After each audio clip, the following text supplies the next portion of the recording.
Halo semuanya, jumpa lagi bersama Zogi di sini. Dan kali ini kita akan membahas kisah tentang La Llorona, seorang perempuan bernama Maria yang menenggelamkan anak-anaknya karena cemburu dan menyesalinya setelah terlambat. Setelah mati, ia menjadi roh gentayangan yang menangis mencari anak-anaknya dan sering menculik anak kecil di malam hari. Di sebuah desa kecil di sekitar Mexico City pada waktu zaman penjajahan Spanyol, hidup seorang perempuan yang bernama Maria. Maria adalah gadis cantik yang berasal dari keluarga sederhana dan miskin, namun keindahannya yang memukau dan elegan membuat dirinya dikenal di seluruh wilayah. Kecantikan Maria bukan hanya sekadar daya tarik fisik, tetapi juga memancarkan keanggunan dan kebijaksanaan yang langka.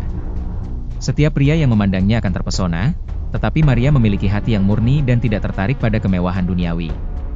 Suatu hari, seorang pria kaya dan bangsawan, seorang pemilik perkebunan, ranchero, yang kaya raya dan terhormat, melewati desanya. Seketika melihat Maria, hatinya terpikat oleh kecantikan dan kesederhanaan yang dia lihat. Tidak seperti wanita-wanita dari kalangan bangsawan yang hanya mengejar kekayaan dan status, Maria memiliki sesuatu yang istimewa, keterlaluan alami dan kesadaran yang mendalam.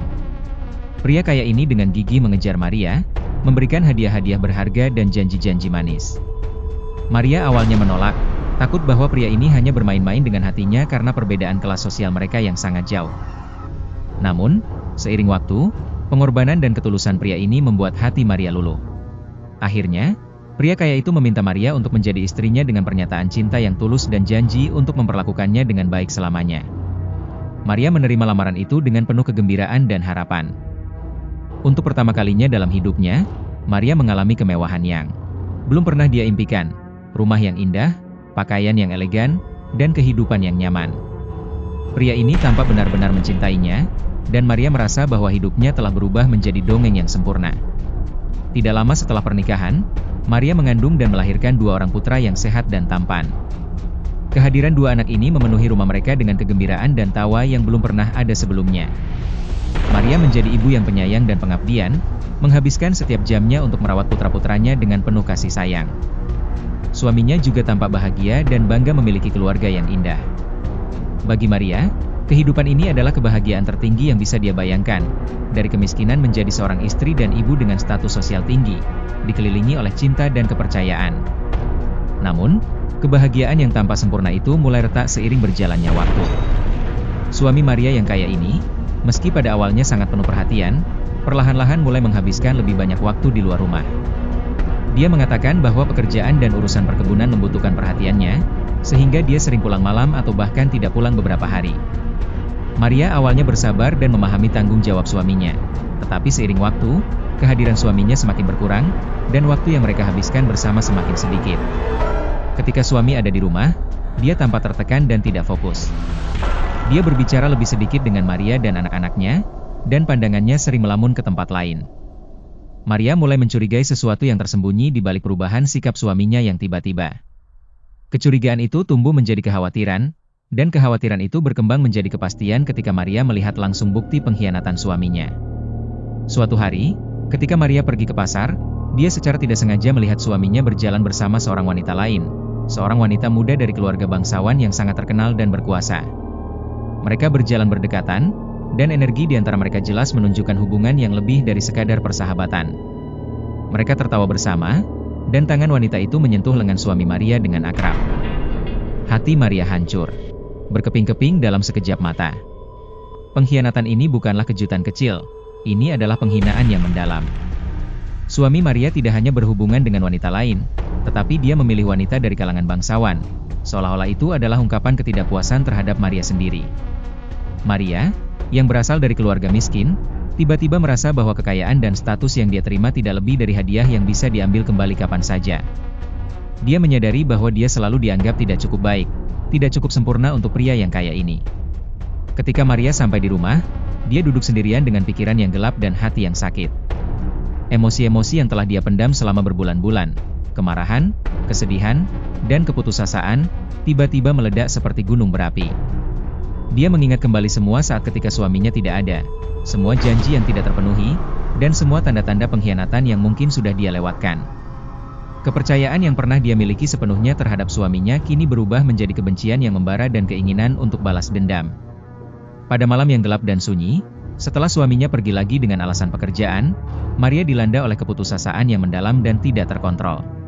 Dia membawa kedua putranya, anak-anak yang tidak mengerti apa yang sedang terjadi, yang hanya bingung mengapa ibu mereka mendadak tersenyum aneh dan berbicara hal-hal yang tidak masuk akal. Maria membawa mereka ke sebuah sungai yang mengalir dekat dengan rumah mereka. Sungai itu gelap, dalam, dan berbahaya. Airnya bergerak cepat dan dengan tenaga yang kuat. Maria berdiri di tepi sungai dengan anak-anaknya, menatap air yang hitam dan mengganas. Emosinya melanda, rasa sakit, kemarahan, dan keputusasaan yang luar biasa. Dalam ledakan amarah dan keluar akal yang tidak terkontrol, Maria melakukan hal yang tidak terbayangkan. Dia menenggelamkan kedua anaknya ke dalam air sungai yang gelap. Namun, hanya beberapa menit setelah melakukan tindakan yang mengerikan itu, kesadaran kembali menyapu pikiran Maria. Kabut kegelapan yang telah membungkus akalnya tiba-tiba terangkat, dan dia menyadari dengan penuh horor apa yang telah dia lakukan. Anak-anaknya, buah hatinya yang paling dia cintai, bayinya yang dia bersiraman dengan kasih sayang setiap hari, telah hilang selamanya, tersapu oleh arus sungai.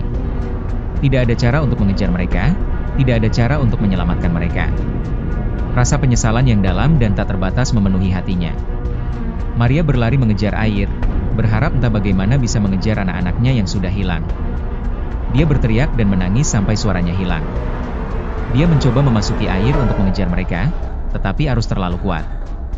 Dalam kesadaran penuh akan apa yang telah dia lakukan dan tidak bisa dia perbaiki, Maria membuat keputusan final. Dia tidak bisa hidup dengan beban rasa bersalah ini. Dia tidak bisa menghadapi kenyataan bahwa dia telah membunuh anak-anak sendiri. Maria menenggelamkan dirinya sendiri di sungai yang sama, bergabung dengan anak-anaknya di kegelapan yang abadi. Beberapa hari kemudian, ketika suami Maria kembali ke rumah, dia menemukan rumah yang sunyi dan istri yang hilang. Dia mencari Maria di mana-mana, tetapi dia hanya menemukan jaket Maria di tepi sungai bersama dengan keadaan yang menunjukkan bahwa sesuatu yang mengerikan telah terjadi. Ketika akhirnya dia mengetahui kebenaran tentang apa yang telah terjadi, bahwa istri dan anak-anaknya telah mati, dia merasa terpukul dengan beban kesalahan yang mungkin sebagian besar miliknya sendiri.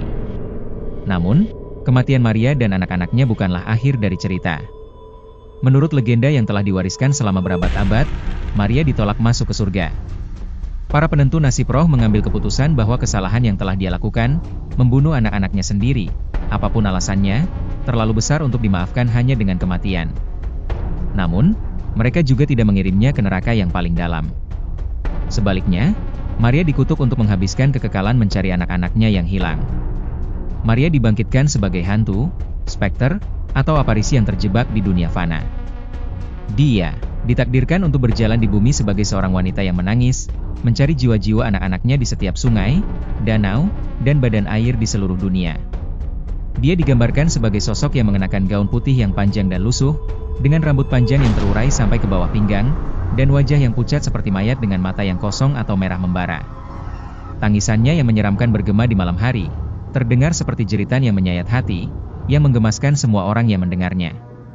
Di setiap lokasi di mana dia muncul, Maria merasa, melihat, dan mencium anak-anaknya, hanya untuk menyadari bahwa itu bukan mereka. Dia terus mencari, terus berharap, tetapi harapan itu tidak pernah terpenuhi. Menurut beberapa versi cerita, para malaikat atau kekuatan spiritual memberitahu Maria bahwa jiwa anak-anaknya sudah berada di surga, dan bahwa dia tidak akan pernah bisa bersatu dengan mereka lagi. Tetapi dalam legenda lain, dikatakan bahwa mereka menipu Maria dengan mengatakan bahwa jiwa anak-anaknya hilang, dan bahwa akses ke surga hanya mungkin jika dia bisa menemukannya dan membawanya ke sana. Sebuah tugas yang tidak mungkin dan tidak akan pernah selesai. Kutukan ini telah berlangsung selama berabad-abad, dan dengan setiap generasi yang baru, legenda La Llorona terus hidup dalam ingatan dan imajinasi manusia, mengingatkan kita tentang kekuatan cinta, pengkhianatan, dan konsekuensi dari tindakan yang dilakukan dalam kegelapan dan kemarahan. Ya, itulah rangkuman cerita La Llorona versi Zogi. Jangan lupa like and subscribe serta share untuk membantu channel ini terus berkembang.